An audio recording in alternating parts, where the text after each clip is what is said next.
Welcome everyone. More in my continuing series on herbal elixirs, tinctures, etc. So I'm going to show you here a simple decanting of a finished tincture that has been sitting for at least 90 days, hopefully a little longer. Well, what is the process? What you do? Well, really, like with everything, you need to have glass and metal utensils only. Don't use any plastics, period. These are not good. And you should get rid of your plastic storage food dishes. Anything plastic you can get rid of, do it. Almost anything is available now in stainless steel, and you can certainly use that. Now, there's some important tools you should have, and of course you're going to need funnels of different sizes. As you can see, this is a stainless steel funnel, and you can see it's been used well. You're also going to need a filter.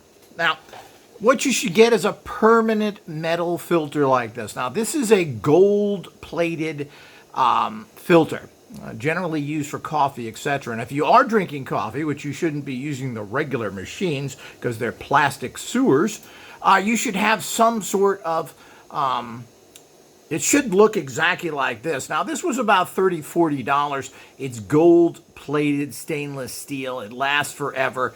And you'll notice it's all metal. Some of these you'll see have plastic in the inside. They'll have plastic holders. This is stupid and ridiculous. You can't have a little bit of plastic. That doesn't help you. So it has to be all metal. Like everything else in life, this is an investment you'll use for the rest of your life. So it's well worth it. And if you drink coffee every day that you're trying to filter, well, this is a great way to eliminate a lot of those papers, which are toxic as well. White paper has dioxins in them.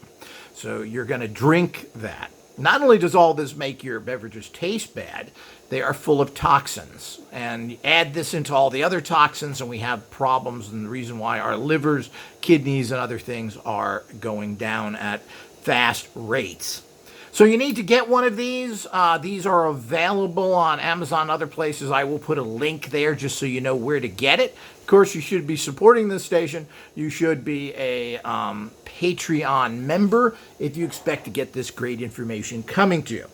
And of course, anytime you decanter anything, you put it in some sort of bottle. Now, this is a nice whiskey bottle, Irish whiskey bottle. It's green. Again, colors tend to keep the sunlight out, so you don't have any decays. You don't want to keep your elixirs in sunlight, but generally there's light around you. But any bottle will do. It is good to use color if you can. I've used clear ones as well. Obviously, these are clear. But this is, if you can. So this is just a good bottle. And why I like these bottles is because they also have corks in them.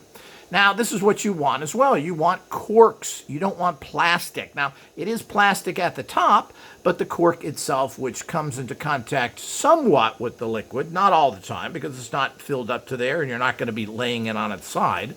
But it's nice to have something that has a cork in it as well. Metal tops, everything else, usually metal tops are lined with some sort of plastic. So you want to keep things as pure as possible. Now, this is a very simple process. The first thing you do, of course, is get the finish. Now, I've got two things I'm going to decant here. I have a lot of fig, which is generally good for you and good for blood sugar and other things. So I'm going to add that into my Echinacea, which will be most of it. Turn this sideways to kind of see it. Now, you can remove the labels on this if you want to. I haven't bothered. But basically, you get your metal funnel, obviously. Make sure I get this right. It looks like... Okay. And then, of course, you put your gold-plated filter in the top. Let's see if I can get a little higher here. And you're pretty much done. What you do now is get your actual liquids that you want to decanter. Now, here's a... this has been sitting for quite some time. Now, you don't want to shake this up too much. I'll show you some of the tricks of the trade with this in a minute. But all your elixir is in the top there now. And of course, what do? You just open it. You can see how this seal is bad. I'm going to replace this seal and show you again. My original seal replacement video wasn't too good. Now, these also come off here.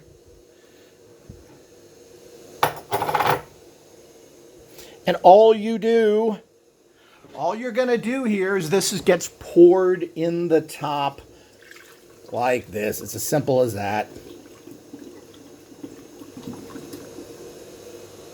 Now, there's a lot in here, and we're going to press this down and everything else when we do it again.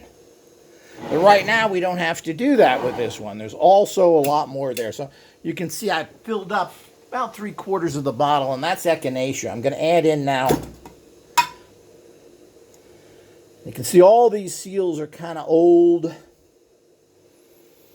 Yeah, they're still sealed quite well. And this is a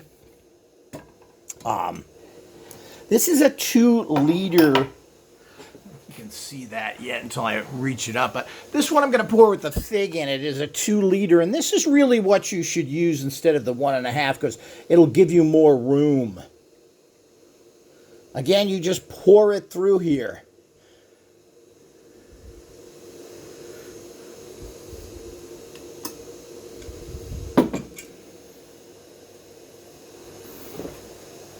So, hopefully you saw that. Here's a 2-liter compared to the, get that in shape here, compared to the 1-liter. This will make making the tinctures better, and my tinctures are so strong you can add that extra 1/2 liter in there without a problem. But this will give you a lot more room, and we'll go over more of this in the official class. This is kind of the unofficial initial. So what you've done is you've just poured it in here. And of course you've gotten whatever goop there. You don't particularly want to, nothing wrong with drinking that, but it tends to be bitter. And I don't know if we can see the contents here. It's pretty well filled up. Yeah, it's all the way up to here. Yeah, we can see that, at least I can. So this is a fair amount of fig, which, as I said, is good for everything. And the rest of this is the Echinacea, which I've had for years, and this I've had for many years as well. It's been sitting in there. But what we're going to do right now is I'm going to get some pause, and we're going to get some seals and change these. Okay, unfortunately I forgot to turn on the camera there, and when I changed all these seals. But I changed these seals, and all you do is press them on. Very, very simple. Once you've done everything, you shake it. Same thing with this. Now you're remixing it in there. Fig is quite an interesting healer, and is used in lots of places where people can have fig trees, like India and other places in the Middle East. And it's a great healer. It's great for a lot of things, particularly blood sugar problems, so they state. Now, herbalism is complicated. You got to know what you're doing. Again, we filtered everything through here because you don't want to necessarily drink any of the stuff here, or you don't want to get leaves in there to drink. So you want to make sure you put it through a nice filter. And as I said, get away from any plastics whatsoever. So you need to get, as I said, these two things, and I'll probably have a link on below this video so you can find this particular filter. You can get stainless steel funnels anywhere. They're very inexpensive. And one thing nice about stainless steel is they last forever. Plastics will eventually break up and you'll have problems with it. Stainless steel lasts forever. All you got to do is it tends to get a little banged up because you're probably a little rougher with it, but it will be there forever. So, and you know, I decanted two things here because I had this. Generally, you should make an herbal that has a couple, 2 to 3 ingredients in it, because if you do this individually, it becomes a problem unless you need that one individual herb. And I said herbalism is very complicated. There's a lot to know about it, a lot to read about it, to figure out what you need, etc. You know, in life, it's really kind of using your intuition based on a knowledge base to decide what you need the most. And you can also test this with pendulums. You can, in many ways, you can do this with supplements as well. So You know, a lot of the keys to getting something to work for you, beyond the fact of getting the really good substance itself, is to know what you need and the dosages. Are you taking too much? Well, this could hurt you. Even if it doesn't hurt you directly, your body has to get rid of it. So taking the right amount is very important. Maybe you're not getting enough of it. Maybe you're not absorbing it. And then, of course, for how long do you have to take it? Now, Echinacea here, which I just decanted here with this, is not meant to be taken daily. You take Echinacea when you're not feeling good. You don't take it every day. It's not something you use every day unless you're not feeling good or you've been exposed to something. And then you take it for a period of time. But it's not something you take every day for long periods of time. If you're sick, if you don't feel good, well, maybe you're going to take some for a week or two. But you got to be careful. The more you take of it, the less effective it gets. Your body's going to get accustomed to it. So Echinacea, like so many natural substances, are something that you're supposed to take as you need it. Too much of anything is not good for you. Too little as well. So Echinacea is taken when you're sick. So when you're not sick, or feeling bad, I should say, then you don't do it. Now, when I take something, I usually use a shot glass because I don't believe in droppers. I don't think it's enough, but you have to go slow. What I usually do is take, now here's this combination. I usually take this much of it when I'm starting to feel bad. But again, you have to figure out what works for you. This is quite a bit, and you can see why I make my own. This is probably a third of a bottle if you were to buy Echinacea, which is too much. Well, they say it's too much, but I haven't found that drops work very well. But, you know, you have to figure this out. Maybe you want to take even half of this amount. But I've been taking this, and this isn't a super strong mixture like the Miracle stuff is. So you take this and you just drink it down. You can add stuff to this. You can water this down if you want to. The taste is going to be a taste of, this is made with bourbon. So it's not really that bad. I also like to add into my formulas things that kind of make it taste good. Like I like ginger, which is another universal healer. Every Asian and Indian healing herbal book says add ginger to everything. So you take a big shot like this, especially if you're feeling very sick. And that's it. So you're not going to take this all day. That's probably as a starter. You take, you're taking about a third of this, maybe, a day. I find that's what really works. When people take little droplets, it's just not enough. But do not take more. Watch it, see how you feel, see your reaction to it, and always go through things slowly. I mean, generally, I've never heard of people having allergic reactions, but you don't know. Go slow. These are very potent. Look at all the herbs you're extracting from. This thing was filled up to here. So you're getting a very strong mixture, but we're in a very sick time where everybody needs as much potency as they can get. And, but you don't want to gobble it down. Herbs, if it can heal, it can hurt. So go slow and be careful. Now I'm going to show, because I don't think I got that on camera there because I had the camera off, but I'll show you again here. Now, I've had these actual original seals are on here for about 4 or 5 years. When you change them, you just run them around like this with your thumbs, and then you use the front of your thumbs, and you're done. Now it's on there. This is really just to pull it off easy. You press it down, and you're done. It's just that simple. My first seal video was not very good. It looks like I cut it off and we didn't see much of the action, but not that you need that much, but it's something you should be aware of. Every 3 or 4 years you're going to have to get these. These cost, I don't know how much I really paid for the, I think less than $1 each, probably 50, 60 cents, and these will last another 5 years or so. But, you know, it's nice to have good seals so nothing gets in there and you don't have any problems. As I said, I do like to do the upside down thing, especially if I'm watching it. It's kind of dangerous to do this if you leave it overnight, but if your bottle's good and your seal is brand newy like this, this is a great way to mix, especially if you have full bottles, this is a great way to mix the substance, because now all that is pushing up. You're letting gravity work. The heavy herbs are pushing down, the lighter liquid is going up, and this is a filtering process and an extraction process that works really good. I used to do this, and then every day I would go into there and then turn them back over.